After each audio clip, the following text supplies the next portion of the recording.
Hello everybody, I'm going to talk a little bit about the pTrumpet today, a plastic trumpet. But before I get into that, just a little bit of context in case you are not familiar with my other videos on plastic instruments. I have used and shown a lot of plastic instruments on this channel, including the Toot and the Dude from the Nuvo company, as well as their J sax. I also have the full-size flute. It's not here right now. It's in my classroom. I can't remember if I've shown it in videos or not. And I don't believe I've shown the full-size clarineo. This one I'm actually not really a fan of, but as I work with it more, it's growing on me a little bit. But I've definitely used these in videos. As far as brass instruments are concerned, I've shown the J horn, also from Nuvo, and from the company that makes the pTrumpet, as well as the pBone. I have used the pBuzz, and I haven't shown them in videos, but I've recently acquired the pBone Mini, which is an E-flat alto trombone, as well as the pBugle. So I have a bit of experience with plastic instruments, and I've been a music teacher for 11 years. And I'm now teaching band, and I'm looking into plastic instruments for beginner band students. And I had never used a pTrumpet before, and I wanted to kind of see what it was like before I decided if I wanted to buy them for the classroom. And as I was doing research, I realized I have not been able to find any videos explaining some of the differences between a pTrumpet and a real trumpet in terms of how to use them as a tool for younger players. There's a lot of videos comparing the sound, comparing the quality, comparing the responsiveness. That's not the point of a pTrumpet. They are not trying to replace your professional trumpet with a plastic trumpet. This is for beginners, for small children. That's what it's aimed at. And none of the videos that I have found comparing the two instruments have explained some of the things that will make them good for young players. And as I was experimenting with it, obviously there are some bullet points that they make for you in the instructions and on the listings on the websites. But just playing it, there were other things that I discovered that I don't know if they're intentional or not, but I think they'll be really helpful for young players. Now, I don't know this. I haven't tested it yet, but I will be testing it because I believe, based on my knowledge about trumpet, that there are going to be some useful things. So in this video, in this essay, I'm just going to talk about some of the differences, not in the quality, not in the sound, just in terms of what might make this better for a young player to start on before moving to an actual brass horn later. The point is not to replace this with this. The point is to start kids younger with this. So, let's get into it. I will do a little bit of playing in case you've never heard the difference. So this is on my, I don't know what the model number is. This is a Bach trumpet that I've had since high school. Just a little scale here.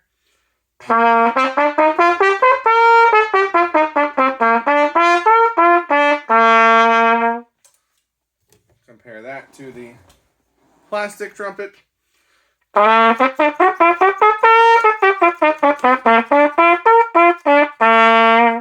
So you can determine for yourself how much of a difference that is and how big of a deal that is. That's not the point, right? When we're talking about 4th grade and 5th grade band students, we're not expecting them to have amazing tone. We're not expecting them to have great articulation. That is not what I'm going to be talking about. So what am I going to be talking about? Well, the first and most obvious difference is that this thing is just way lighter. Now, I don't have a scale that's going to be useful in this, but you can understand something made out of plastic is going to be less weight than something made out of metal that's the same size. So it's a lot lighter. Let's talk about holding the instrument. Now, this trumpet has a first slide ring, but no saddle for the thumb, and it has a hook for your pinky. Now, if you don't know, you're actually not supposed to put your pinky in the hook. You're supposed to put your pinky above the hook. I'll come back to that later. But I have seen so many students struggle with how to hold a trumpet, and it's one of those things where in my first year as a band teacher, I forget that people don't know how to do that because I've been doing it for so long, and they do all sorts of weird, wonky, crazy things with it. The way you're supposed to hold it is to wrap it around, put this finger up here, and then your pinky just kind of chills somewhere. Some people like to put that finger there, but that makes it harder to kick out. Sometimes there's a thumb settle back here for your right hand. Thumb goes there, fingers on top, pinky above the ring. That's kind of a lot for a 4th or 5th grader, especially with how heavy the instrument is. Now, there's lots of different types of plastic trumpets. I am specifically talking about the pTrumpet branded horn here.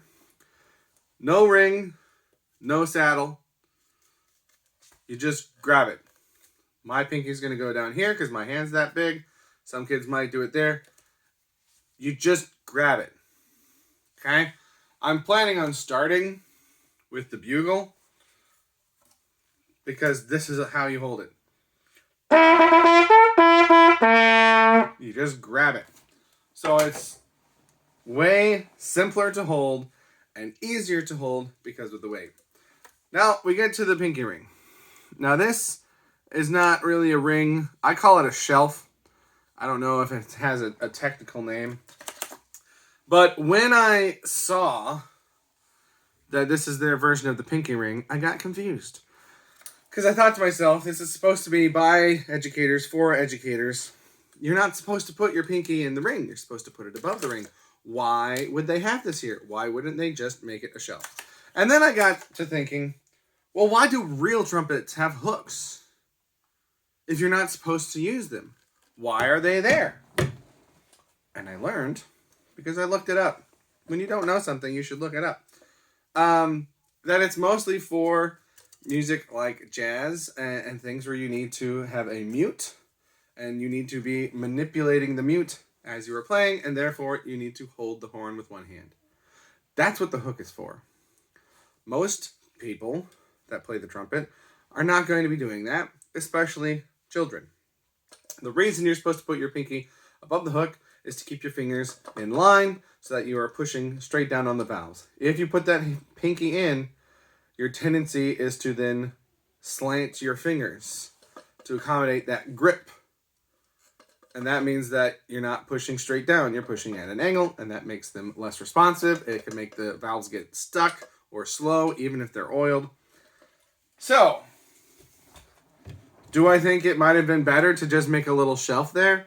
Yes, but by having it keep your pinky straight, you're not going at an angle like you would if you were wrapping it around.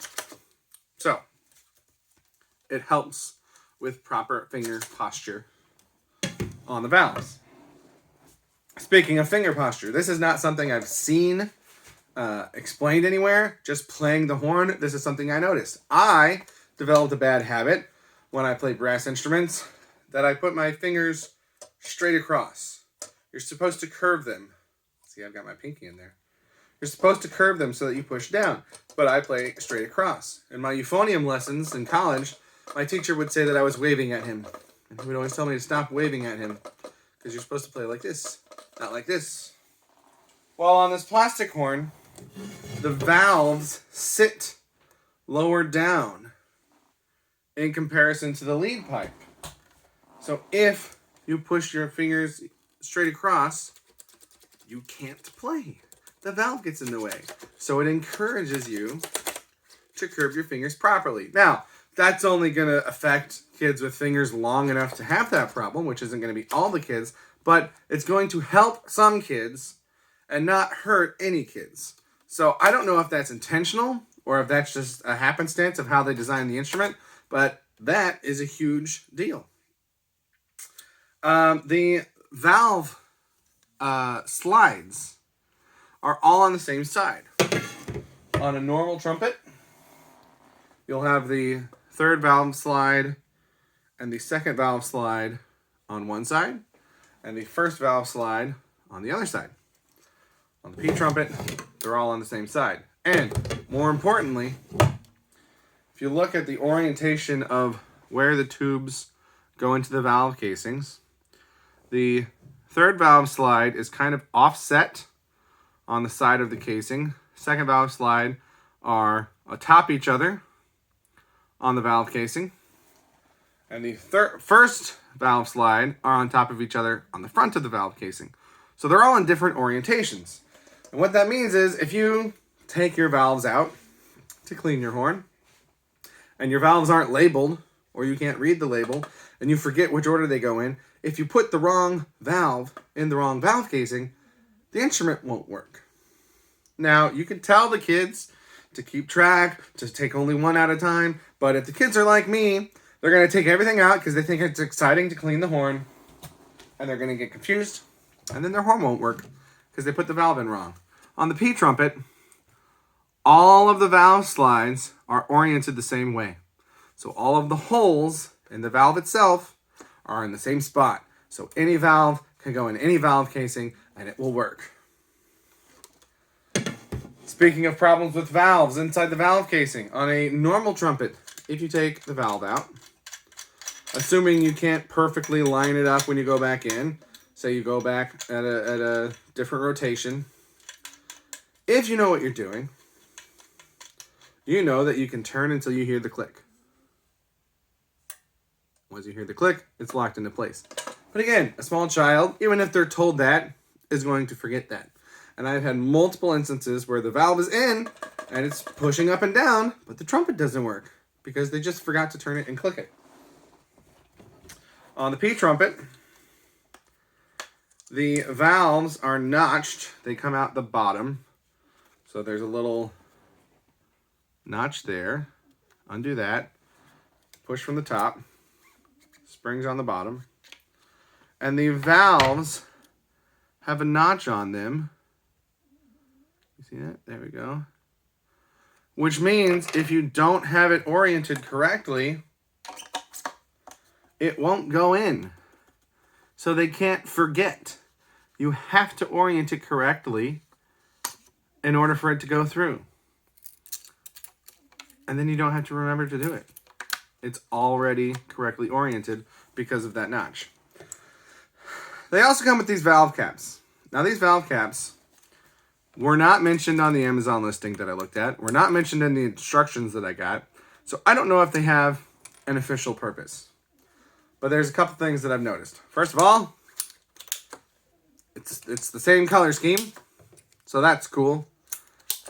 What I noticed, and I don't know if this is on purpose or if this is just a byproduct, but as you saw before, to remove the valve, I have to push from the top. That might just be because it's new.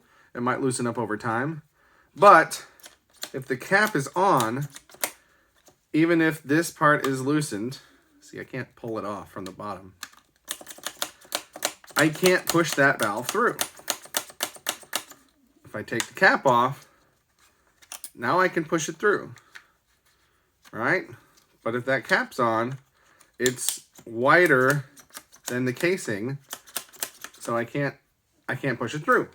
I don't know if that's its purpose, but that's super helpful.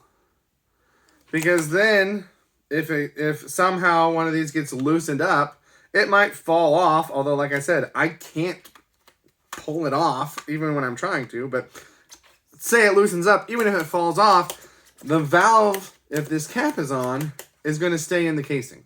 And then they just have to get the cap and the spring, right? But the valve's not going to be rolling around on the floor, picking up a bunch of dirt and crud that then has to be cleaned off. It's going to stay in there if the caps are on. I don't know if that's the purpose, but that's really cool. What I have seen other people say is that it can make the spacing of the valves closer. So, you can see here, these caps are kind of offset, right? They're not perfectly circular to match. They do have a little circular indentation. I'm not sure if that's going to show up on camera. But they're offset. right? And you can kind of click them in two different positions. They have to be like pried off from the bottom. I don't know. That's something that I worry about if all the kids have these, is that they're going to end up on the floor. But they seem, at least while it's new, to be fairly stable unless you're prying up from the bottom. So I don't know how many times they're going to come off accidentally. It seems like you have to be trying. But regardless, you can rotate them around. So what my first thought was if someone's fingers are a little too short, you know, and they're having difficulty reaching the key this way, you can give them a little bit closer of a spot from there. What I've seen other people say is that it helps make the valves closer together. I guess if they're having to stretch their fingers, it can help to kind of move them around. I don't know. I'll be interested to see how useful that comes into play in practice. But again, even if all they do is look cool and keep the valve from popping out if the bottom comes undone, that's still pretty neat. What other features about this do I like? The second valve tuning slide does not come out. If you've taught band, you probably know that most of the horns, it won't come out anyway. I don't even know if this one's going to come out. Oh, it does. But very often those get stuck, which, let's be honest, is usually fine because you're not going to be adjusting your second tuning slide or second valve slide in 4th and 5th grade band, right? So this one is fixed in place. It does not move. These two valve slides, however, have an interesting feature. On a real trumpet, oh, this has got a catch. So I'm not going to be able to take it off. Can I take the catch off?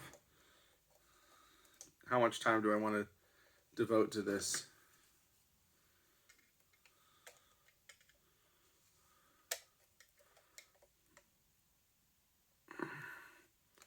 I don't want to damage anything. Okay, I'm not going to take it off. But you can see how much tubing is on this first valve slide, right? This whole thing can come out. Compared to the third valve slide, it's much smaller. This piece is much smaller than the other piece. But the dimensions line up. So you could accidentally put this shorter tube in the spot where the longer tube should go, and vice versa. Again, if a kid takes their horn apart because they're excited to clean it, they don't really know what they're doing, they're at home, their teacher's not there to help them, that's something they might do. That's something I did when I was a child. On the pTrumpet, both valve slides are the same length. They make up the difference on the fixed part. So it does not matter where you put them. There is so much about this horn that I think is going to make it easier for kids to pick up. I have noticed, both in my junior high band and my 5th grade band, woodwind players are much more accelerated at playing melodies and multiple notes compared to the brass players. Brass players are usually focused on trying to get multiple partials, buzzing their lips. They have a slower start. So anything I can do to help speed that process up, to make it easier to hold the horn, to make the horn less heavy to play, to encourage proper finger posture, to make it easier if they're going to experiment with cleaning the horn and taking pieces apart, to make it easier to put that back together. I think all of those are good things. Does this sound as good as this? No, it's not supposed to. That's not the point. I plan on starting with the bugles. The mouthpieces are obviously interchangeable. You can also use a real brass mouthpiece if you want. Oh gosh, I didn't even talk about the mouthpieces. If you're a band teacher, how many times have you heard those mouthpieces ding on the ground because they get dropped, and then the shank gets all dinged up, and then it won't go in the lead pipe anymore? It's not going to happen with this, right? And this is not going to pick up dents if it gets knocked around a little bit. Now, I'm not saying it's indestructible, but in terms of minor bumps and bruises, this is probably going to fare better than a brass horn. It's supposed to come with 2 different mouthpieces, a 5C and a 3C. Excuse me, sorry, shaking the camera. The bugle comes with a 7C. So my plan is that as students progress, they will have 3 different options to choose from. My pTrumpet that my school ordered came with 2 3Cs instead of a 3C and a 5C. We contacted the company. Seems like they're just going to send us another mouthpiece to take care of that. I should also mention, for full disclosure, my P bugle that I ordered personally was supposed to come with a bag. I got a call from the company saying that their bag was from a different warehouse. That was a couple weeks ago. I still have not gotten the bag, so I am going to contact them. So, you know, there are issues. The company might have some shipping issues, some inventory issues, some quality control issues. I've heard people talk about these falling apart on them. I don't know what that means because they haven't shown me what that means. This does not feel like it's going to fall apart.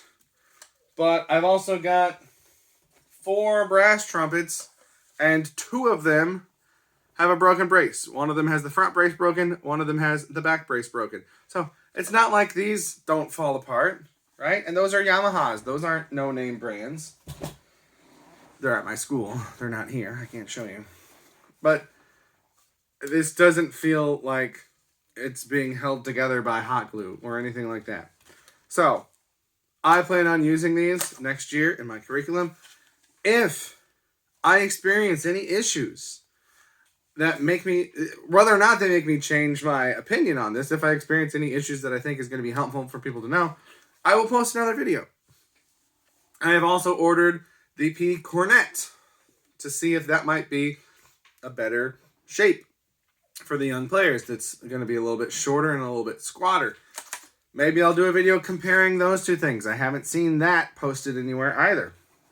But I was shocked at how long this has been out, and I have not seen this kind of video explaining how this is useful as a tool, not as a replacement, as a training tool to start kids on before they progress to a real horn. I don't think the company is trying to put real horns out of business. A lot of people talk about using them as a practice instrument, as a backup instrument, as a cold weather instrument in marching band. Obviously, having bright colors like this would be cool for pep bands. But the point, if you go to the page and you look at the advertising that the company promotes, it's for little kids. It's for small, not strong people to get them started faster. And then they can learn the rest of it as they go. So, that's my spiel, that's my rant, that's my video on the pTrumpet and some of the advantages to a regular trumpet. It's only got 1 water key, right? Nothing on the first valve slide. But again, the fact that they can take this out and it doesn't matter if they get it mixed up with this one, I think makes that okay. I don't believe I'm forgetting anything. The instructions say that you can use regular slide grease on the slides, so I greased all of mine up. They say that you can occasionally, sparingly use oil on the valves. I have not done that yet. I did see a video that the P-Bone company themselves put out. They don't, the way I put valve oil on my brass valves is I just drop it on and kind of spin it around. I don't know if the way for this is just different or if I've just been doing it wrong for 15 years. More than that, 20 years? Gosh, I'm old. But the way they show it is they take a paper towel and they wipe off the valve. And then they take a clean part of the paper towel, they put oil on that, and then they rub it around. So, like I said, I don't know if that's how I've been supposed to be doing it with my brass horns this whole time. I've never done it that way. Or that might just be how it's supposed to work on these plastic valves. I should probably look into that. But yeah, it's just it's a neat tool. And I think all these people posting videos about Is it better? Is it worse? Is it worth it? That's not the point. It's not supposed to be better. It's not supposed to be a replacement. It's supposed to be a starter tool for beginners. That's what I'm going to use the trombones for also. They're lighter. They're smaller. They're going to start with the P-buzz, then work to the alto trombone, then to a full trombone. That's the plan anyway. That's the plan that I don't know if it'll work, but I'm going to try it. They're going to start with toot and then progress to a full-size flute. And they're going to start with the dude and the J sax and then move to full-size instruments. Because we should be making things easier for kids to start. Because guess what? Bands are dying. Because kids don't want to do them anymore. So anything we can do to make it easier for them to start, to make it fun and exciting, bright colors. Bright colors. We can swallow our pride and accept that these aren't real or traditional instruments. But if they get kids in and they get them excited and they get them interested and they get them started sooner so that they can learn more later, I think it's at least worth a try. Thanks for watching.